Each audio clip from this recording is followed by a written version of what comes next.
Hello दोस्तों, कैसे आप लोग? उम्मीद करते हैं अच्छे होंगे। दोस्तों, इस वीडियो में इम्पोर्टेंट जीएस क्वेश्चन देखने वाले हैं, तो आप लोग लास्ट तक जरूर बने रहिएगा। तो चलिए देखते हैं क्वेश्चन नंबर फर्स्ट से। क्वेश्चन नंबर फर्स्ट है कि किसे स्वतंत्रता आंदोलन की ग्रैंड ओल्ड लेडी कहा जाता है?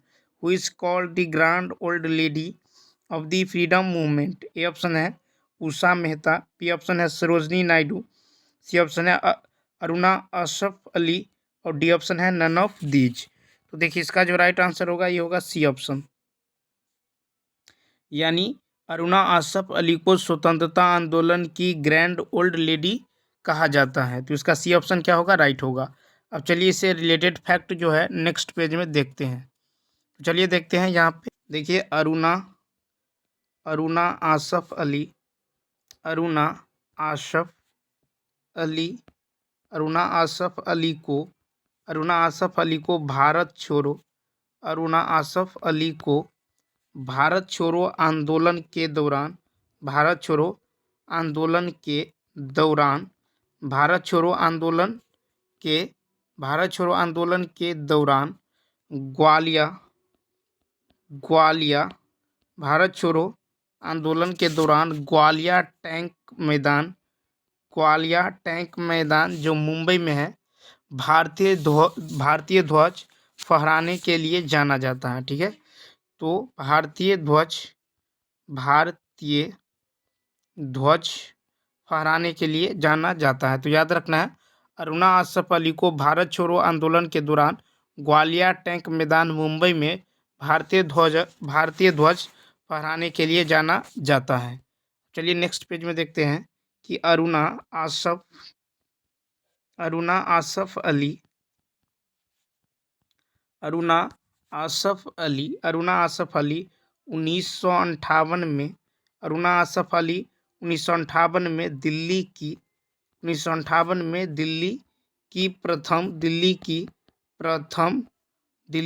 प्रथम महापौर बनी। ठीक है, प्रथम महापौर बनी और उन्होंने मीडिया प्रकाशन गृह शुरू किया था। ठीक है, उन्होंने क्या किया था? मीडिया प्रकाशन गृह। ठीक है, मीडिया प्रकाशन गृह जो है शुरू किया था। चलिए नेक्स्ट पेज में देखते हैं। नेक्स्ट पेज में देखेंगे कि सरोजनी नायडू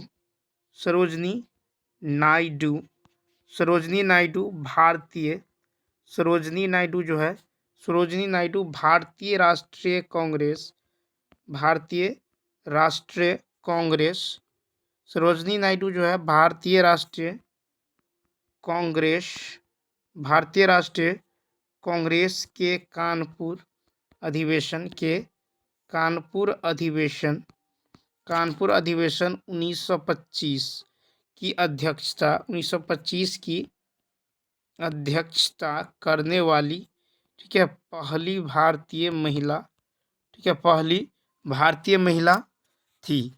तो याद रखना है, सरोजनी नायडू भारतीय राष्ट्रीय कांग्रेस के कानपुर अधिवेशन 1925 की अध्यक्षता करने वाली पहली भारतीय महिला थी। ठीक है, सरोजनी नायडू भारतीय राष्ट्रीय कांग्रेस के कानपुर अधिवेशन 1925 की अध्यक्षता करने वाली जो है पहली भारतीय महिला थी।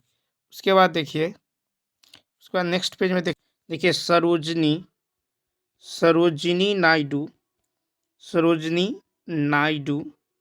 ठीक है, सरोजनी नायडू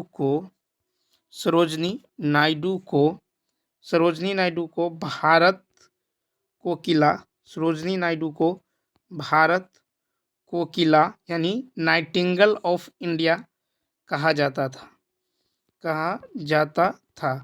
तो याद रखना है कि सरोजनी नायडू को भारत कोकिला यानी नाइटिंगेल ऑफ इंडिया कहा जाता था।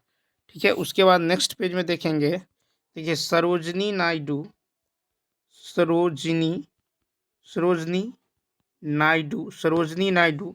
भारत की राज्यपाल। ठीक है, सरोजनी नायडू भारत की राज्यपाल।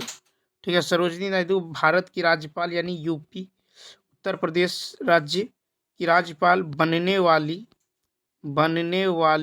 पहली महिला, ठीक है, फर्स्ट महिला है, ठीक है, फर्स्ट महिला है। ये कब बनी?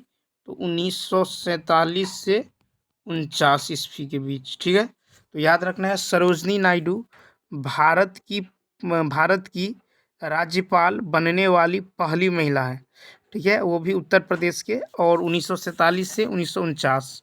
उसके बाद नेक्स्ट पेज में देखेंगे, देखिए उषा मेहता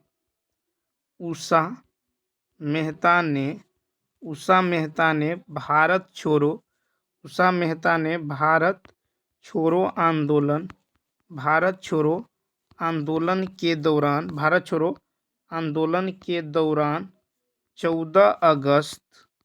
14 अगस्त 1942, भारत छोड़ो आंदोलन 14 अगस्त 1942 से रेडियो प्रसारण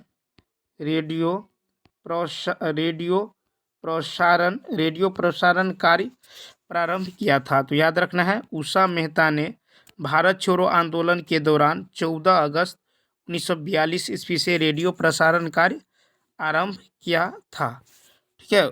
उसके बाद देखिए कि राम मनोहर लोहिया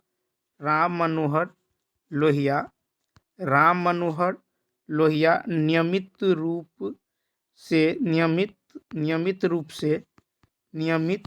से कांग्रेस, ठीक है, नियमित रूप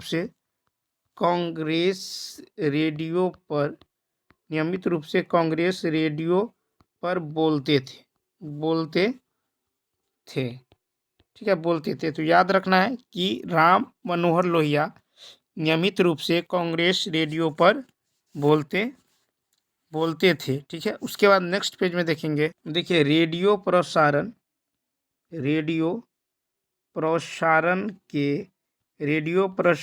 के अपराध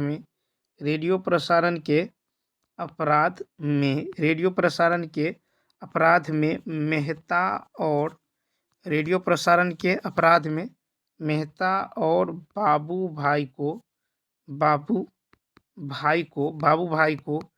4 वर्ष की सजा हुई थी, ठीक है, 4 वर्ष की क्या हुई थी? सजा हुई थी। तो ये भी याद रखना है कि रेडियो प्रसारण के अपराध में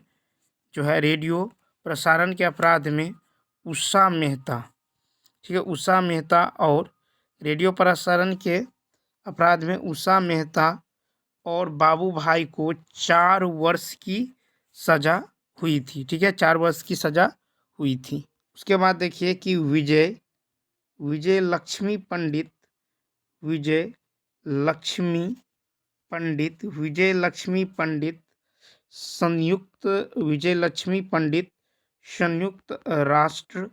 संयुक्त राष्ट्र महासभा की 8वीं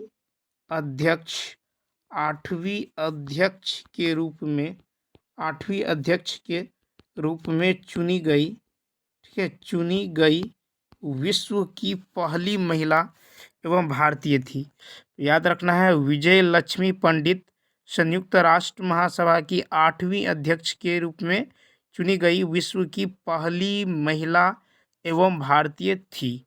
तो इतने बातों को याद रखना है। अब चलिए देखते हैं नेक्स्ट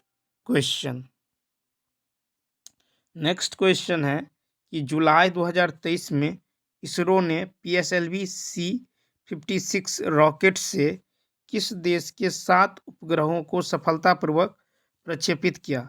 यानी इन जुलाई 2023 ISRO successfully launched 7 satellites of the country with PSLV C56 rocket. A option है ब्रिटेन, बी है सिंगापुर, सी है कनाडा, और डी है नन ऑफ दीज।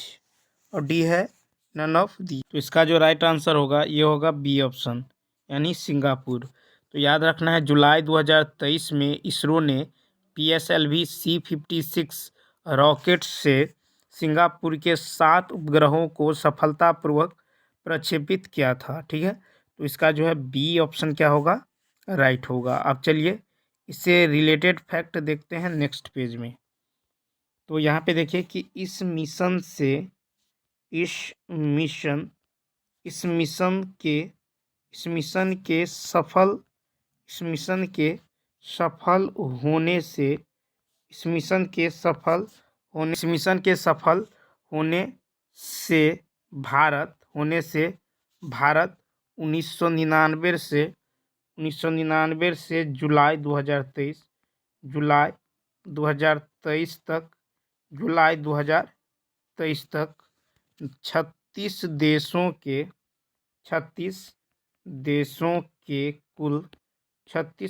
के कुल 431 विदेशी उपग्रह लॉन्च कर चुका है।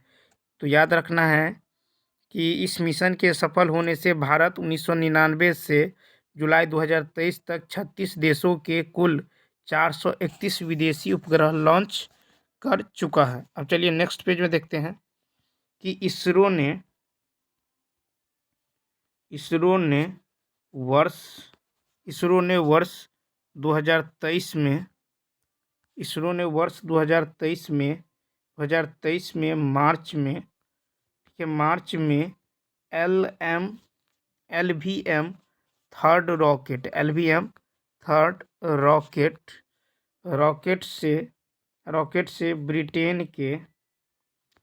से ब्रिटेन के वन वेव से संबंधित 36 उपग्रहों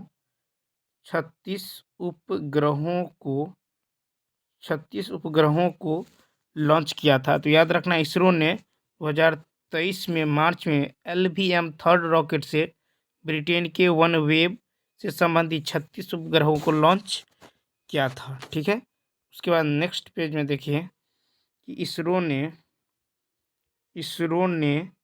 अप्रैल 2023 में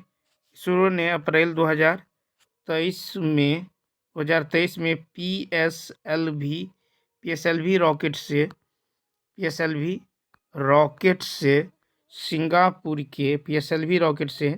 सिंगापुर के दो उपग्रह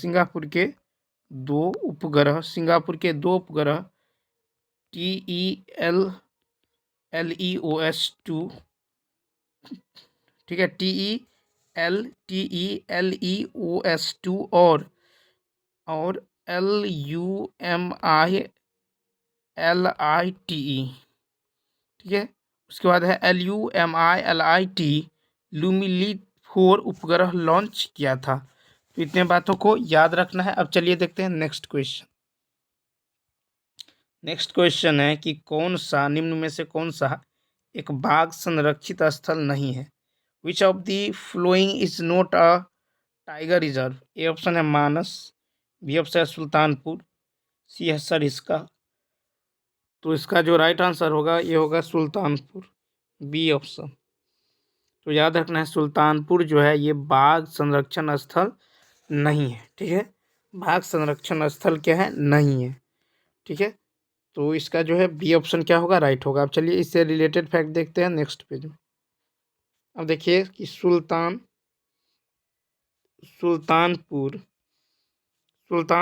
झील अभयारण्य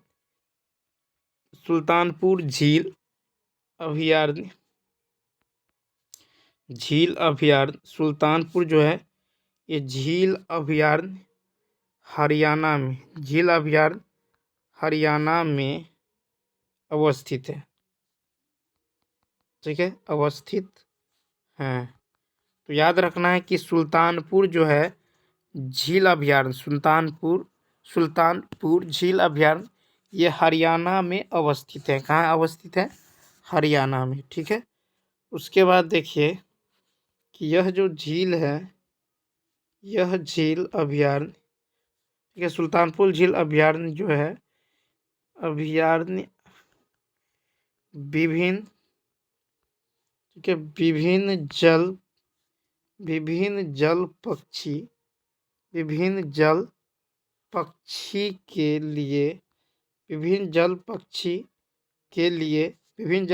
के लिए जाना जाता है। जाना जाता है। तो याद रखना है कि सुल्तानपुर जो है झील अभयारण्य, ये विभिन्न जल पक्षी के लिए जाना जाता है। ठीक है, उसके बाद नेक्स्ट पेज में देखिए कि Sariska national park, Sariska national park जो है, सरिस्का नेशनल पार्क अभयारण्य, सरिस्का नेशनल पार्क अभयारण्य जो है ये राजस्थान में अवस्थित है, राजस्थान में अवस्थित है। ठीक है, कहाँ अवस्थित है? राजस्थान में अवस्थित है। तो याद रखना है कि सरिस्का नेशनल पार्क जो है ये राजस्थान में अवस्थित है। सरिस्का नेशनल पार्क अभयारण्य कहाँ है? राजस्थान में अवस्थित है। ठीक है, उसके बाद नेक्स्ट पेज में देखिए, नेक्स्ट पेज में देखना है, अब देखिए Bandipur national park, Bandipur national park, Bandipur national park अभयारण्य, बांदीपुर नेशनल पार्क अभयारण्य जो है ये कर्नाटक, ठीक है, ये जो है कर्नाटक में अवस्थित है, कर्नाटक में अवस्थित है। ठीक है, अवस्थित है। तो याद रखना है बांदीपुर नेशनल पार्क जो है, बांदीपुर नेशनल पार्क अभयारण्य ये कर्नाटक में अवस्थित है। कहाँ अवस्थित है? तो कर्नाटक में अवस्थित है। उसके बाद है मानस नेशनल पार्क, मानस नेशनल पार्क अभयारण्य, मानस नेशनल पार्क अभयारण्य, मानस नेशनल पार्क अभयारण्य जो है ये असम राज्य में, असम राज्य में अवस्थित है, असम राज्य में अवस्थित है। ठीक है, तो याद रखना है कि मानस नेशनल पार्क ये मानस नेशनल पार्क अभयारण्य ये असम राज्य में अवस्थित है। तो इतने बातों को याद रखना है। अब चलिए देखते हैं नेक्स्ट क्वेश्चन। नेक्स्ट क्वेश्चन है कि आमेर महल कहाँ पर स्थित है? Where is Amer place located? ये ऑप्शन है उदयपुर, बी है आगरा, सी है जयपुर और डी है नन ऑफ दीज। तो इसका जो राइट आंसर होगा ये होगा जयपुर, यानी सी ऑप्शन। तो याद रखना है आमेर महल जो है, आमेर महल ये कहाँ है? ये है जयपुर में। ठीक है, आमेर महल जो है ये कहाँ है? तो ये जयपुर में अवस्थित है, जयपुर में है। तो याद रखना है आमेर महल जयपुर। अब चलिए इससे रिलेटेड फैक्ट देखते हैं। अब देखिए सवाई जय सिंह, सवाई जय सिंह, सवाई जय सिंह जो है ये जयपुर के, सवाई जय सिंह जयपुर के प्रसिद्ध शासक, जयपुर के प्रसिद्ध शासक थे। ठीक है, तो याद रखना है कि सवाई जय सिंह जयपुर के प्रसिद्ध शासक थे। ठीक है, प्रसिद्ध शासक थे। उसके बाद नेक्स्ट पेज में देखिए कि सवाई जय सिंह, सवाई जय सिंह ने पांच स्थानों पर जंतर मंतर, पांच स्थानों पर जंतर मंतर का निर्माण करवाया। तो याद रखना है सवाई जय सिंह ने 5 स्थानों पर जंतर मंतर का निर्माण करवाया। ठीक है, सवाई जय सिंह ने 5 स्थानों पर जंतर मंतर का निर्माण करवाया। ठीक है, उसके बाद नेक्स्ट पेज में देखिए कि सवाई जय सिंह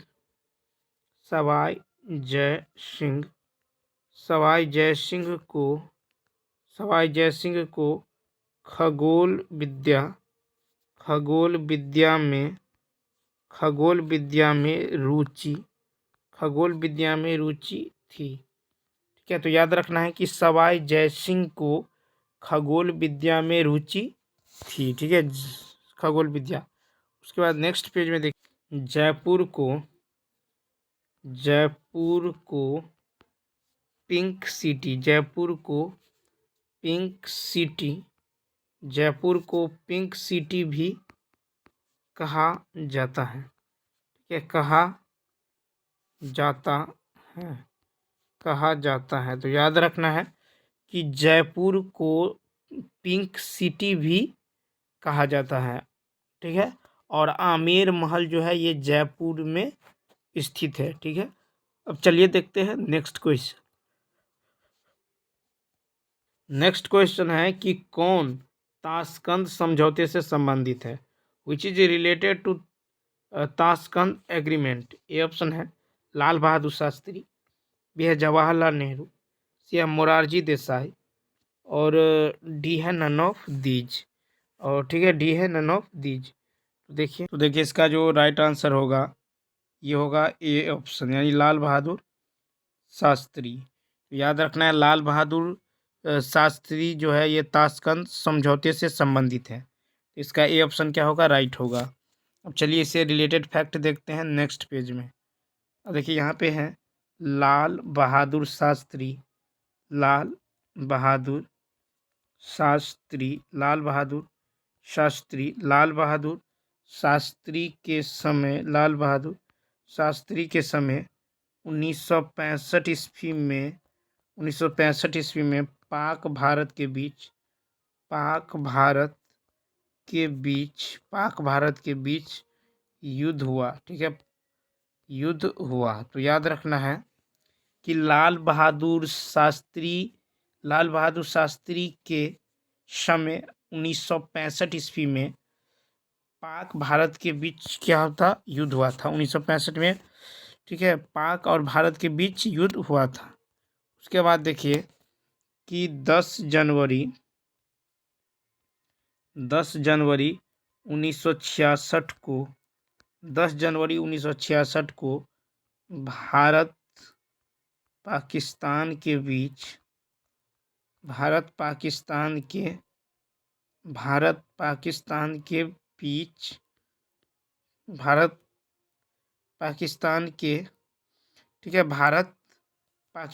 बीच जो है भारत पाकिस्तान के बीच ताशकंद समझौता जो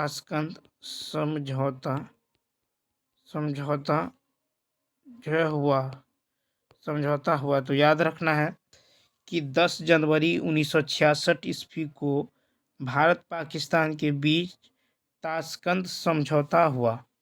ठीक है, क्या हुआ, ताशकंद समझौता। उसके बाद देखिए कि 11 जनवरी 1966 ईस्वी को 11 जनवरी 1966 ईस्वी को लाल बहादुर शास्त्री, ठीक है, लाल बहादुर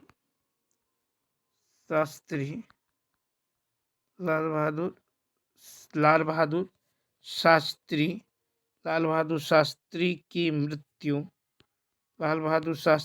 मृत्यु, ठीक है, लाल बहादुर शास्त्री की मृत्यु Tashkent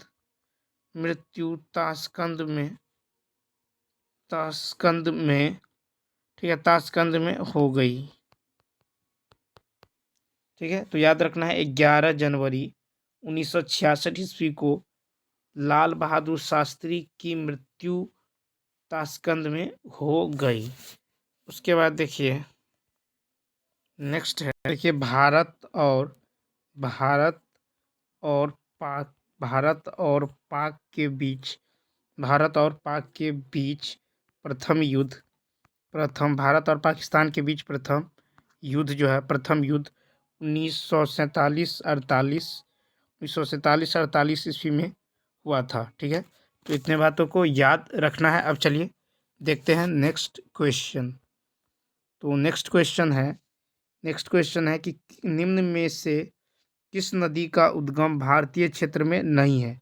which of the flowing rivers does not originate in Indian territory. A option है चिनाब, बी है रावी, सी ऑप्शन है ब्रह्मपुत्र, और डी है महानदी, और ये है नन ऑफ दीज। तो इसका जो राइट आंसर होगा ये होगा ब्रह्मपुत्र, यानी सी ऑप्शन। तो ब्रह्मपुत्र नदी का उद्गम जो है ये भारतीय क्षेत्र में नहीं है, ठीक है। इसका जो उद्गम है ये भारतीय क्षेत्र में नहीं है। अब देखिए ब्रह्मपुत्र नदी जो है ये तिब्बत में, ठीक है, तिब्बत में मानसरोवर झील से, मानसरोवर झील से 80 किलोमीटर की दूरी पर स्थित हिमानी से, जो समुद्र तल से 5150 मीटर की ऊंचाई पर है, ये स्थित है, ठीक है। तो इसका जो है सी ऑप्शन क्या होगा, राइट होगा। सी ऑप्शन क्या होगा, राइट होगा। अब चलिए नेक्स्ट पेज में देखते हैं कि ब्रह्मपुत्र नदी को ब्रह्मपुत्र नदी को तिब्बत में ब्रह्मपुत्र नदी को तिब्बत में ब्रह्मपुत्र नदी को तिब्बत में सांगपो कहते हैं। क्या कहते हैं? सांगपो कहते हैं। तो याद रखना है कि ब्रह्मपुत्र नदी को तिब्बत में सांगपो कहते हैं, ठीक है, तिब्बत में सांगपो कहते हैं। उसके बाद नेक्स्ट पेज में देखिए कि ब्रह्मपुत्र नदी को अरुणाचल प्रदेश में दिहांग कहते हैं। अरुणाचल प्रदेश में दिहांग कहते हैं। तो याद रखना है ब्रह्मपुत्र नदी को अरुणाचल प्रदेश में क्या कहते हैं, दिहांग कहते हैं। उसके बाद देखिए, उसके बाद है कि ब्रह्मपुत्र नदी की जो कुल लंबाई है, कुल लंबाई 2900 किलोमीटर है, 2900 किलोमीटर है, ठीक है। जबकि भारत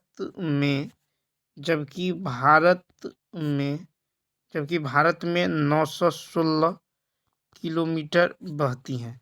तो ब्रह्मपुत्र नदी की जो कुल लंबाई है ये 2900 किलोमीटर है, जबकि भारत में 916 किलोमीटर के दायरा में बहती हैं, ठीक है।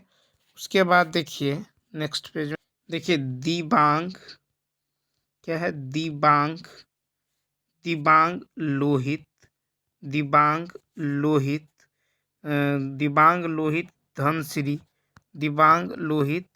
धनसिरी। उसके बाद है पगलादिया। उसके बाद है मानस, ठीक है, मानस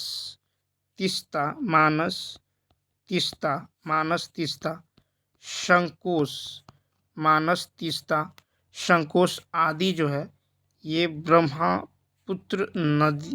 ब्रह्मपुत्र की सहायक नदी है, ठीक है। ये सब जो है ब्रह्मपुत्र की क्या है, सहायक नदी। दिबांग, लोहित, धनसिरी, पगलादिया, मानस, तीस्ता, संकोश, ये सब ब्रह्मपुत्र नदी की क्या है, सहायक नदी है। क्या है, सहायक नदी है, ठीक है। उसके बाद चलिए देखते हैं नेक्स्ट क्वेश्चन है कि हाल ही में वैश्विक पर्यटन लचीलापन दिवस कब मनाया गया है। When has global tourism resilience day been celebrated recently. A option है 17 फरवरी, बी है 14 फरवरी, सी है 16 फरवरी और डी है नन ऑफ दीज। तो देखिए इसका जो राइट आंसर होगा ये होगा 17 फरवरी, ए ऑप्शन। तो हाल ही में वैश्विक पर्यटन लचीलापन दिवस जो है ये 17 फरवरी को मनाया गया है, ठीक है। तो यह जो है पहली बार यूनेस्को द्वारा जो है मनाया गया है, ठीक है, यह पहली बार मनाया गया है। और इसका जो है ए ऑप्शन क्या होगा, राइट होगा, यानी 17 फरवरी। अब चलिए फरवरी में मनाए जाने वाले सारे इम्पोर्टेंट डेज देख लेते हैं। चलिए जैसे देखिए 1 फरवरी, तो 1 फरवरी को क्या मनाया गया है, 1 फरवरी को जो है भारतीय तटरक्षक दिवस। 1 फरवरी को भारतीय तटरक्षक दिवस, ठीक है। 1 फरवरी को जो है भारतीय तटरक्षक दिवस मनाया गया है। उसके बाद है 2 फरवरी, ठीक है, 2 फरवरी। तो 2 फरवरी को जो है ये 2 फरवरी को विश्व आर्द्र भूमि दिवस, ठीक ठीक है। 2 फरवरी को जो है क्या मनाया गया है, विश्व आर्द्र भूमि दिवस। उसके बाद है 4 फरवरी, 4 फरवरी, तो 4 फरवरी को क्या मनाया गया है, अंतर्राष्ट्रीय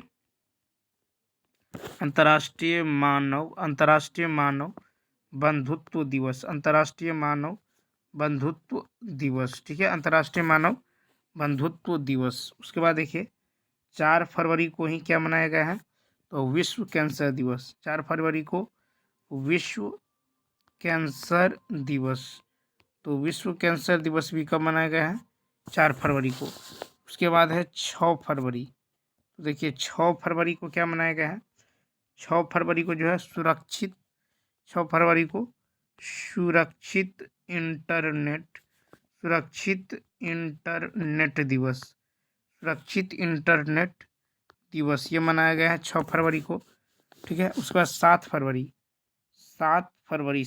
को क्या मनाया गया है, 7 फरवरी को जो है राष्ट्रीय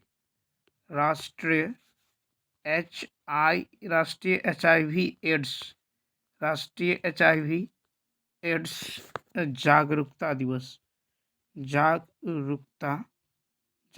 दिवस मनाया गया है। तो याद रखना है कि 7 फरवरी को क्या मनाया गया है, राष्ट्रीय HIV एड्स जागरूकता दिवस, ये कब मनाया गया है, 7 फरवरी।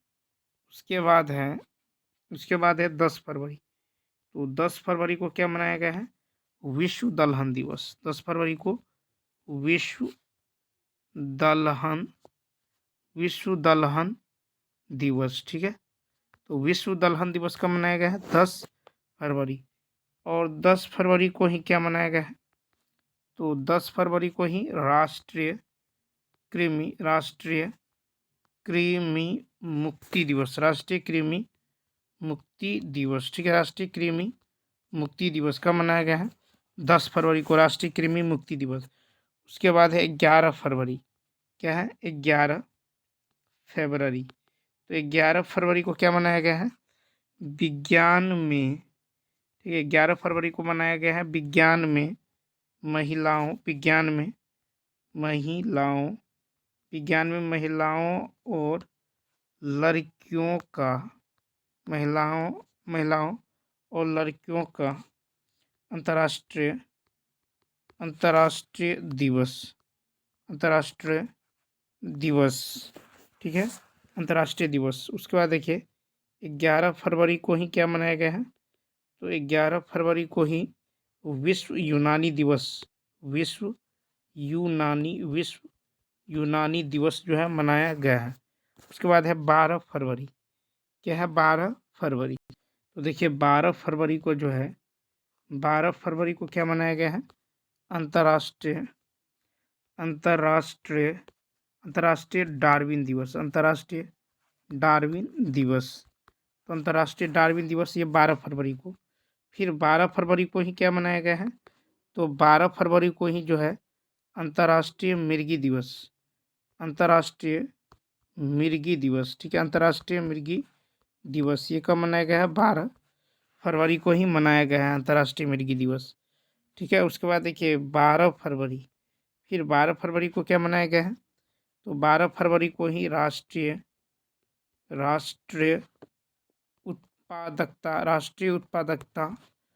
उत्पादकता दिवस ये कब मनाया गया है, 12 फरवरी को राष्ट्रीय उत्पादक। उसके बाद है 13 फरवरी को जो है क्या मनाया गया है, 13 फरवरी को तो विश्व रेडियो दिवस, 13 फरवरी को विश्व रेडियो दिवस। तो विश्व रेडियो दिवस जो है कब मनाया गया है, 13 फरवरी को विश्व रेडियो दिवस। उसके बाद देखिए 15 फरवरी, तो 15 फरवरी को जो है क्या मनाया गया है, अंतर्राष्ट्रीय बाल कैंसर दिवस, ठीक है, अंतर्राष्ट्रीय बाल कैंसर दिवस ये 15 फरवरी। फिर देखिए 15 फरवरी को क्या मनाया गया, तो 15 फरवरी को ही जो है विश्व मानव विज्ञान दिवस,